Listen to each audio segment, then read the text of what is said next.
커버리지가 제일 넓은 업체는 입니다. 엔진도, 방산도, 삼선도 그렇다고 해양도 안 하는 것도 아니기 때문에 그래서 저희는 있는 기업들이 조금 더 유리하다.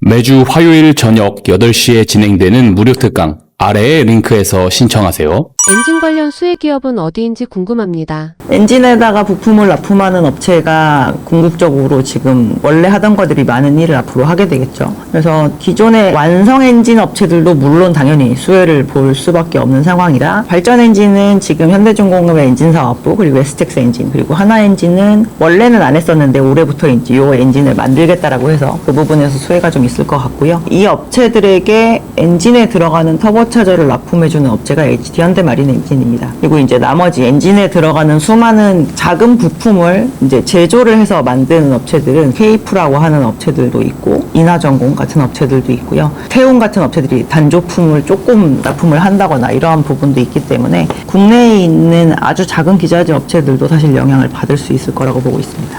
기자재 업체들이 구조적으로 좋아지는 이유는 무엇인지 궁금합니다. 과거부터 쭉 길게 조선업에 발을 담궜던 기자재 업체들의 그 상황을 보면 일단 기본적으로 조선 업체들보다 굉장히 조정을 많이 받은 상태이거든요. 근데 이제 조선이 불황이 됨으로 인해서 저희가 그 납품하는 부품이나 이런 것의 개수가 굉장히 많이 줄어들었을 텐데 그로 인해서 일단 플레이어가 많이 사라졌다라는 것도 지금 현재 시장이 옛날만큼 커지지 않았음에도 불구하고 그들이 매출이 좀 올라오고 있는 상황이고요. 그 사이에 조선업체가 아닌 쪽으로도 사실 전방을 굉장히 많이 넓혀놓은 상태입니다. 그래서 조선업황이 조금 돌아오는 과정에서 어떤 업체들 같은 경우는 아직까지도 옛날만큼 조선업에 대한 포지션을 늘리지 않는 업체들도 있거든요. 왜냐하면 철저하게 주문 생산 방식으로 만들어지는 부분이기 때문에 뭔가 조금 더 양산을 많이 하는 쪽으로 전방을 늘려놨는데 다시 조선으로 돌아갔을 때 옛날처럼 혹시나 불황이 되었을 때 우리가 좀 피해를 보지 않을까라는 그런 생각들도 하고 있는 상황이라 그래서 지금 현재 불황기 때 만약에 조선업을 향해서 저희가 납품할 수 있는 역량을 많이 없애놓지 않은 상황에서 매출이 많이 안 늘었기 때문에 이제 호황기에 대한 레버리지 효과가 좀 덜 나고 있는 상황이라고 한다면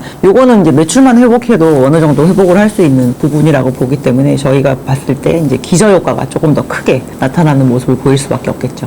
현재 밸류에이션은 부담 없는 구간인지 궁금합니다. 과거 피크 대비해서 완성 조선 업체들은 그 이상의 지금 밸류에이션으로 올라가 있는 상황이고요. 저희가 기본적으로 수주잔고의 길이를 밸류에이션에 많이 녹여내는 편인데 왜냐하면 수주잔고가 미래의 조선 업체들에게 수익성이기 때문인데요. 그때보다 조금 높아지는 거에 대해서 저희가 조금 당위성을 부여한다라고 한다면 과거에는 3년치 수주잔고를 가지고 있다고 해도 이 3년치 수주잔고에 대한 안정성이 굉장히 떨어졌었습니다. 왜냐하면 우리의 고객사들이 영업이 되게 불안정했거든요. 해운사들이 올해는 지금 많이 벌었지만 내년에 갑자기 재무구조가 안 좋아질 수도 있는 부분이라 저한테 발주해 놓은 그 물량을 3년 뒤에 정말 찾아갈지 안 찾아갈지에 대해서 알 수가 없는 그런 상황이었죠. 근데 요즘에는 그러한 부분은 없는 것 같아요. 설사 5년치를 발주를 해놓는다고 하더라도 5년 뒤에 저 회사가 나로부터 이 배를 안 찾아갈 일은 거의 없을 것 같습니다. 왜냐하면 너무한 어닝을 지금 벌어놓은 상태이기 때문에 그래서 지금의 밸류에이션은 이제 과거에 그냥 상선만 열심히 만들던 조선업체들과 비교하면 비싼 거는 맞지만 전방도 전력기기 쪽이나 아니면은 방산 쪽으로 많이 늘어나고 있는 상황이고 본업에 해당하는 상선 자체 수주의 레벨과 수익성의 레벨 자체가 많이 올라온 상황이기 때문에 아직까지 좀 열어놓고 볼 수 있을 만한 부분이 많다라고 생각하고 있습니다. 해외 확장 가능성은 어떻게 보시는지 궁금합니다. 실제로 해외에다가 생산기지를 지금 구축을 하고 있는 상황이고요. 그 이유는 국내 조선 업체들이 국내에서 원래는 고부가가치에 굉장히 집중을 하겠다라고 해서 만들었던 그러한 전략을 거스르면서 여기에서 우리 저부가가치도 소화하자라고 하는 건 조금 불가능합니다. 왜냐하면 중국과 지금 가격 갭이 굉장히 많이 차이가 나거든요. 그래서 중국이랑 저가 물량에 대해서도 경쟁을 하기는 해야 되는데 이거를 할 수 있는 환경을 가지고 있는 데가 어딜까라고 생각을 하면서 이제 그러한 비용 구조에서 조금 경쟁력을 가지는 인도나 아니면 뭐 동남아 이런 지역을 많이 보고 있는 상황인데요. 그래서 실제로 이제 물리적으로 조선소를 뭐 세울 수도 있긴 하겠지만 과거에 우리가 투자를 했다가 다시 접고 들어온 그런 사업장들도 있어서 그런 데를 활용을 해서 조금 늘리려고 하는 노력을 하고 있고요. 실제로 삼성이 베트남에 있는 뭐 페트로 베트남 그리고 중국에 있는 박스오션 그리고 현대중공업 같은 경우는 과거에 한진중공업이 투자를 했던 필리핀의 수빅조선소를 지금 임대해서 좀 늘리려고 하고 있고, 본인은 원래 이제 베트남에 진출을 해서 그 부분을 지금까지도 잘 운영을 하고 있어서 여기와 여기 이상의 이제 동남아 마켓을 확장하는 부분에 대해서 계획을 가지고 있는 것으로 알고 있습니다.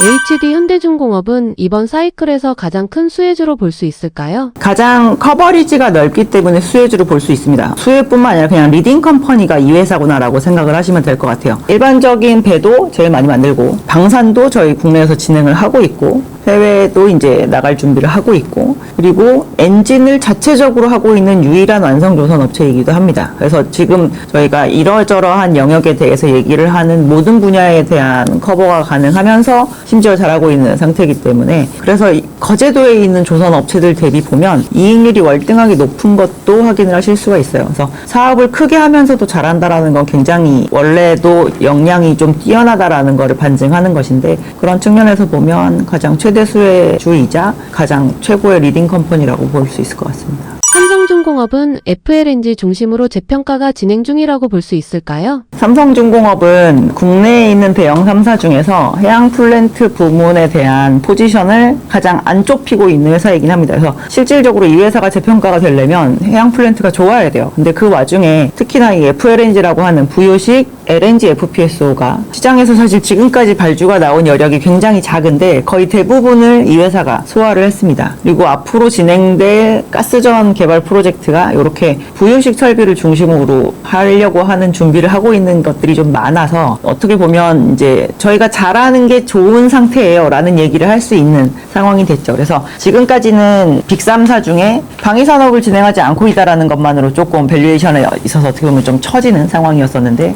이제 이 부분이 부각이 되면 그런 거에 대한 갭을 좀 줄이는 계기는 될 수 있을 거라고 생각하고 있습니다. 하나오션은 상대적으로 덜 오른 이유와 반등 포인트가 무엇인지 궁금합니다. 하나오션은 상대적으로 덜 오르지 않았습니다. 거제도에 있는 이 계사는 거의 매출의 그 크기가 비슷한데요. 지금 삼성중공업보다 하나오션이 시가총액이 30% 정도 더 높은 상황입니다. 거의 40조 정도 수준이고, 삼성중공업은 30조에 조금 못 미치는 수준이기 때문에 저평가라기보단 조기에 과대평가를 받은 상황이라서 쉬고 있다라고 봐야 되겠죠. 그리고 최근에 발행한 PRS를 넘긴 그 단가가 저희가 12만 원대인 걸로 알고 있는데, 그게 들어오기까지는 아무래도 좀 쉴 수밖에 없지 않을까라고 생각하고 있습니다. HD 현대중공업, 삼성중공업, 하나오션 실적 개선이 뚜렷한데 지금은 이익 실현보다 추가 상승을 보는 구간인지 궁금합니다. 일단 이익 실현이 되는 앞으로의 과정이 좀 더 길기 때문에 그것까지 다 보시라고 저희는 좀 권해드리고 싶은 상황이고요. 업황 지표에서 수주가 조금 끊기면 굉장히 불안해들 하시는데, 지금은 끊길 만한 구간이 아니거든요. 저희 일반적인 상선의 교체 수요도 그렇고, 방산도 미국에서 뭐가 나온대라고 했는데 지금 아직까지 받은 것도 없는데 굳이 그게 나오기 전에 저희가 뺄 필요는 없을 것 같고, 해양 부문 같은 경우도 코로나 이후에 이제 유가가 굉장히 안정화되어서 오히려 좀 이 정도로 안정화되면 기름 되게 쓸만하지 않을까라는 움직임 때문에 해양 유정 개발을 많이 하려고 했었는데, 지금 전쟁으로 인해서 그 지표들이 많이 흔들리고 있긴 한데요. 이거는 어떻게 보면 고유가에 약간 적응해 가는 과정이라고 볼 수가 있거든요. 그래서 적응하면서 다시 이제 10년 동안 저희 유정 개발 같은 거 많이 안 했으니까 그 부분에 대한 부족분을 채우기 위한 게 좀 나오려고 하면 해양 같은 경우도 발주가 추가로 나와줄 수 있을 만한 여건이 많이 있습니다. 그래서 수주가 여기저기 다 나와서 더 이상 못 나오는 상황이면 모르겠지만, 앞으로 기대되는 부분이 더 많이 남아있는 상황이기 때문에 저희는 볼 거 다 보시고 그 다음에 차익 실현하셔도 충분히 괜찮은 구간이지 않을까라고 생각하고 있습니다. 그렇다면 지금 가장 유리한 종목은 어디인지 궁금합니다. 좋아질 수 있는 부분이 많아야지 상승 여력이 많다라고 볼 수가 있겠죠. 아까도 말씀드렸지만 커버리지가 제일 넓은 업체는 HD현대중공업입니다. 엔진도, 방산도, 상선도, 그렇다고 해양도 안 하는 것도 아니기 때문에, 그래서 저희는 HD현대그룹에 있는 기업들이 조금 더 유리하다라고 보고 있습니다. 지금은 보유가 나을지 조정 시 접근이 유효한 구간인지 궁금합니다. 조정 시 기가 막힌 타이밍을 찾아서 들어가시려고 하면 타이밍 못 잡으실 거예요. 그냥 저희는 보유하고 그때그때 만약에 조정이 된다라고 한다면 조금 더 비중을 늘리는 전략을 쌓는 게 낫지 않을까라고 보고 있습니다. 지금 조선, 엔진, 기자재 포함 포트폴리오는 어떻게 가져가는 것이 좋을지 궁금합니다. 완성조선 업체는 하나 정도는 들고 가시는 게 저희는 맞다라고 보고 있고요. 그거는 취향껏 선택하십시오. 해양이 좋으면 삼성중공업, 방산에 많이 올인하는 게 난 더 낫다라고 하면 하나오션, 그리고 이것저것 다 갖고 있었으면 좋겠다, 비싸지만 부담스럽지만 그냥 리딩 컴퍼니가 낫겠다 싶으면 현대중공업으로 저희는 가져가시는 게 낫다라고 보고 있고요. 기자재 중에서 이 사이클을 이끌어온 핵심 기자재가 뭔지에 대해서 보셔야 되기 때문에 저희는 당연히 엔진사 하나 정도는 무조건 가져가는 게 낫지 않을까라고 보고 있고, 조선 업체들이 2025년 이후에 안 늘어날 거라고 생각했던 외형이 다시 느는 구간이기 때문에 이거는 기자재 업체들에게도 또 다른 기회를 열어주는 부분이기도 합니다. 한국의 조선 업체들이 고부가 가치에 많이 신경 쓴다라는 얘기를 했을 때 제일 슬픈 데가 사실 기자재 업체거든요. 내가 외국에다가 막 발을 뻗어놓은 것도 아닌데 나의 원청은 점점 비싼 거 만들겠다고, 배를 덜 만들겠다고 하면 내가 납품할 수 있는 부품의 개수는 계속 줄어드는 거기 때문에, 근데 그러한 부분을 조금 해소를 해주는 부분인지라 저희는 핵심 협력업체들 같은 경우도 가져가시는 그런 3단 포트폴리오로 가져가시는 게 어떨지라고 말씀을 많이 드리는 편입니다. 마지막으로 투자자분들께 한 말씀 부탁드립니다. 저는 20년을 본 덕분에 한 2번의 사이클을 지금 봐서 여러분에게 조금 더 편하게 말씀을 드리고 있긴 한데요. 과거에 저희가 불안감을 가질 만한 그런 시그널이 별로 그렇게 보이지는 않고 있는 상황입니다. 그래서 다른 나라에는 사실 없는 섹터이기도 하거든요. 그냥 한국이나 아니면은 중국 정도에서만 바라볼 수 있는 산업재의 빅 제조업에 해당이 되는데, 그래도 한국에 있는 국장에 투자하시는 분들이라고 한다면 그 안에서 굉장히 중요도가 높고 글로벌 경쟁력을 가지고 있다라고 얘기가 되는 국내 조선업체에게 투자해서 꼭 좋은 성과 있으셨으면 좋겠습니다.